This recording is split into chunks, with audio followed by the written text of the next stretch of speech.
लावली गाडी. चल चल चल चल पुढे.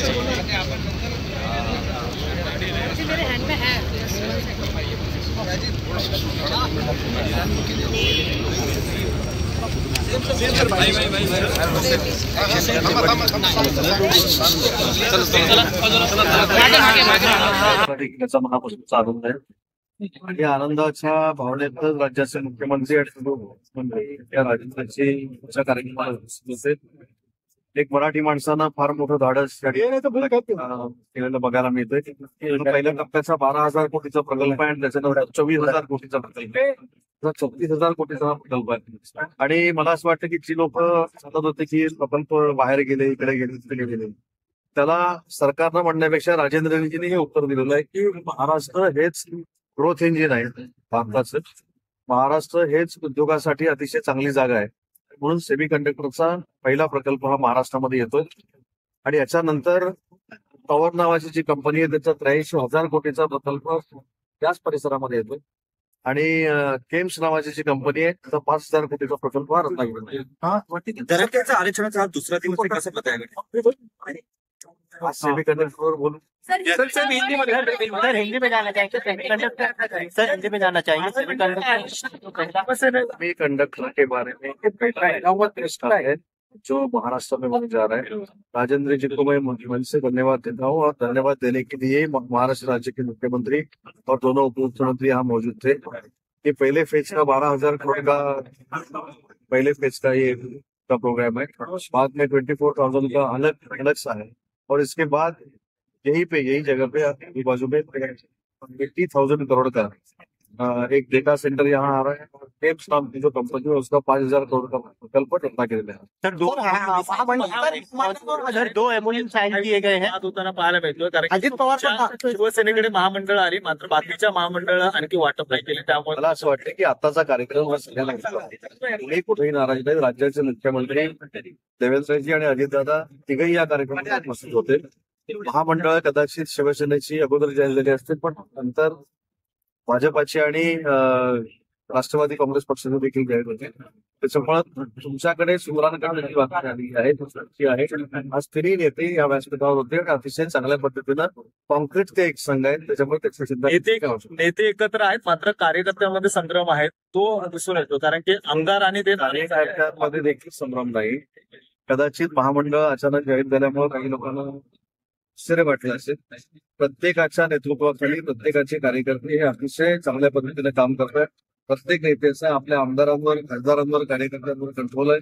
त्याच्यामुळे तिन्ही पक्षाची आमची महायुती आहे आणि इतर पक्षाची जी महायुती आहे ही अतिशय मजबूत आहे. कुठेही त्याच्यामध्ये विलंबपणा नाही आणि पुढच्या येणाऱ्या विधानसभेला देखील आम्ही एक संघपणानं समोर जाऊ आणि महायुतीचंच सरकार येणार आहे हे तिन्ही नेत्यांनी आताच्या व्यासपीठावर सांगितलं. मनोजजींना मी मनापासून एक विनंती करतो की त्यांनी सांगितलेल्या पूर्वीपासूनच्या सगळ्या मागण्या सरकारनं संग्रात्मक घेतलेल्या आहेत.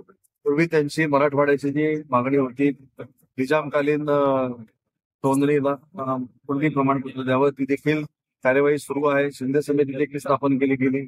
आमचे शंभूराज देसाई साहेबांनी आज हैदराबादच्या गॅजेटच्या बाबतीमध्ये देखील सुतोवाच केलेला आहे आणि म्हणून काल मुख्यमंत्री महोदयांची सुद्धा विनंती केली आहे. त्यांनी देखील सरकारला सहकार्य केलं पाहिजे. सरकार मराठा समाजाला 10% आरक्षण देऊन सरकारनं दाखवलेलं आहे ते टिकवलेलं आहे आणि म्हणून ज्यांनी टिकवलं नाही जे ओबीसी आणि मराठा समाजामध्ये वाद लावण्याचा अगदी प्रामाणिकपणानं प्रयत्न करतायत त्यांनी देखील कधीतरी सांगितलं पाहिजे की मराठा समाजाला ओबीसीचं आरक्षण द्यायचं की नाही. आणि हा प्रश्न मनोजजींनी त्यांना विचारला पाहिजे कारण आज या सगळ्या आरक्षणाचा फायदा घेऊन फार मोठं राजकारण करण्याचा प्रयत्न हा महाविकास आघाडीकडनं होतोय त्याची देखील नोंद मनोजजींनी घेतली. Sir one nation one election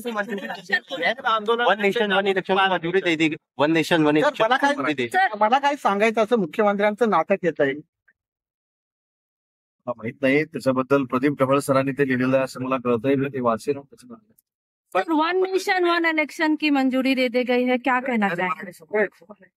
ज्या पद्धतीने मनोज जरांगे पाटलांचं आंदोलन आहे दुसरीकडे ओबीसी नेते देखील आहे त्याच्या आंदोलनाला बसतात कसं पत्र लक्ष्मण हाकेंची देखील त्यांच्या कोणाच्या वेळी मी चर्चा केलेली आहे मराठा आरक्षण देत असताना ओबीसी आरक्षणाला धक्का लागणं हीच सरकारची भूमिका आहे आणि म्हणून मी दोन्ही आरक्षणासाठी जपणाऱ्या झगडणाऱ्या नेत्यांना ते नीचे कर लोकशाही या आरक्षणांचा उपयोग महाविकास आघाडीचे नेते राजकारणासाठी करतात, मतासाठी करतात, फेक नरेटिव्ह सेट करण्यासाठी करतात. ही संधी त्यांना देऊ नये हीच माझी त्यांना विनंती. Sir, one nation one election को मंजूरी दे दी गई है। विरोधक लगातार ये बोल रहे हैं कि जो सत्ताधारी है अब वो हारने जा रही है, इसकी वजह से वन नेशन वन इलेक्शन का जो है प्रस्ताव को पारित किया गया है। मेरे समझ में नहीं आता कि हम अपेक्षा भी कैसे करें ना, जो हमारा विरोध है वो विचार से भी विरोधक है, वो हमने एक डिसीजन लिया तो उसका समर्थन कैसा कर सकता है, इसलिए वो विरोध कर रहे हैं और वो 25 सालों वैसे ही करते रहे, उनको शुभकामनाएं. सर मराठीमध्ये पाहिजे वन नेशन बद्दल तुम्ही काय बोलणार? अरे एक मिनिट, अरे रुक ना यार. विरोधकांनी फार मॅडम आणि विरोधकांकडनं आमच्या कुठच्याही प्रकल्पाला किंवा आमच्या घोषणेला समर्थन मिळणं आणि ते आम्ही समज करून घेणं आणि तुम्ही देखील समज करून घेणं हे चुकीचं आहे. आमचे विरोधक अतिशय सक्षम आहेत, ते विरोधक आहेत, अजून 25 वर्ष विरोधक राहावेत हा माझ्या शुभेच्छा. शेवटचा प्रश्न आहे. ज्या पद्धतीने राहुल गांधी यांच्यावरची वक्तव्य असतील केलेले वक्तव्य असेल कोंडींचं वक्तव्य, त्यामुळे कुठेतरी संविधानिक मतांवर अशा पद्धतीचे वक्तव्य कसं बघतं? मला असं वाटतं की त्यांनी मांडलेलं मत हे त्यांचं वैयक्तिक मत आहे. पक्षाची भूमिका आमची स्पष्ट आहे. संविधानाबद्दल जो फेक नरेटिव्ह मागच्या वेळी सेट केला होता त्याच संविधानाबद्दलची डॉक्टर बाबासाहेब आंबेडकरांबद्दलची भूमिका ही राहुल गांधी काय आहे ते अमेरिकेत आपल्याला कळली. आरक्षण रद्द करण्याच्या गोष्टी ज्यावेळी राहुल गांधी करतात त्याच्यावरचं काँग्रेसचं मत काय हे त्यांनी सांगितलं पाहिजे. आणि आज त्या वक्तव्यामुळे देशातल्या जनतेला कळलेलं आहे की पूर्वी देखील काँग्रेस आरक्षणाच्या विरोधामध्ये होती जर इतिहास तपासला तर, आणि इतिहास तपासलाच नाही, सगळं अलबेलच आहे. परंतु काँग्रेसनंच आरक्षणाला मंडल आयोगापासून विरोध केलेला आहे.